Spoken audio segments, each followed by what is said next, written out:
This is just a sample of the audiobook. To get the complete audiobook, access the link posted in the first comment. Time until she could get away. When she finally could, it was 1955, and she was 67 years old.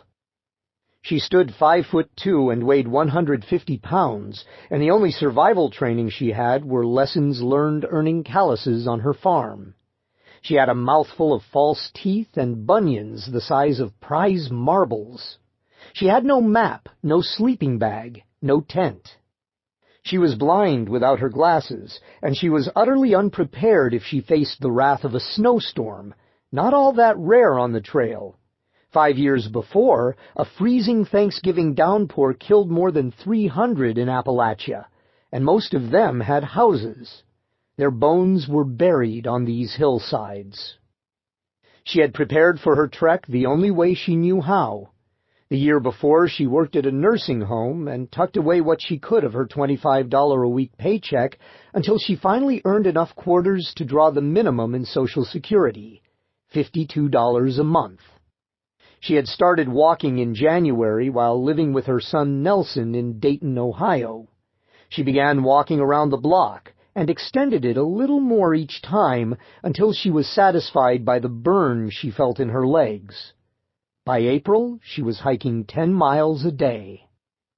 Before her now grew an amazing sweep of elms, chestnuts, hemlocks, dogwoods, spruces, firs, mountain ashes, and sugar maples. She'd see crystal-clear streams and raging rivers and vistas that would steal her breath.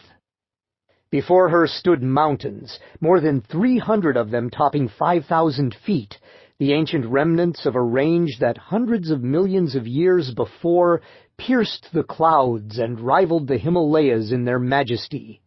The Unicas, the Smokies, the Chiowas, the Nantahelas. The long, sloping Blue Ridge, the Kittatinny Mountains, the Hudson Highlands, the Taconic Ridge and the Berkshires, the Green Mountains, the White Mountains, the Mahoosuc Range, Saddleback, Bigelow, and finally, 5 million steps away, Katahdin. And between here and there, a bouquet of ways to die.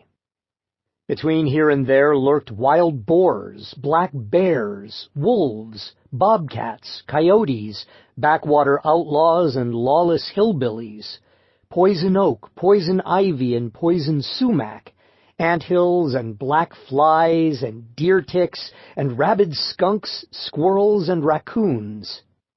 And snakes, black snakes, water moccasins, and copperheads. And rattlers. The young man who hiked the trail 4 years before told the newspapers he'd killed at least 15. There were a million heavenly things to see, and a million spectacular ways to die. 2 people knew Emma Gatewood was here, the cab driver and her cousin Myrtle Trowbridge, with whom she had stayed the night before in Atlanta. She had told her children she was going on a walk. That was no lie. She just never finished her sentence, never offered her own offspring the astonishing, impossible particulars. All 11 of them were grown anyhow and independent. They had their own children to raise and bills to pay and lawns to mow, the price of participation in the great immobile American dream. She was past all that. She'd send a postcard. If she told them what she was attempting to do, she knew they'd ask, why?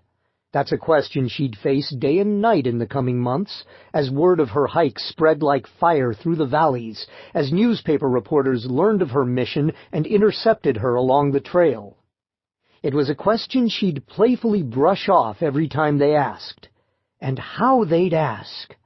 Groucho Marx would ask, Dave Garroway would ask, Sports Illustrated would ask, the Associated Press would ask, the United States Congress would ask. Why? Because it was there, she'd say. Seemed like a good lark, she'd say. She'd never betray the real reason. She'd never show those newspaper men and television cameras her broken teeth or busted ribs, or talk about the town that kept dark secrets or the night she spent in a jail cell.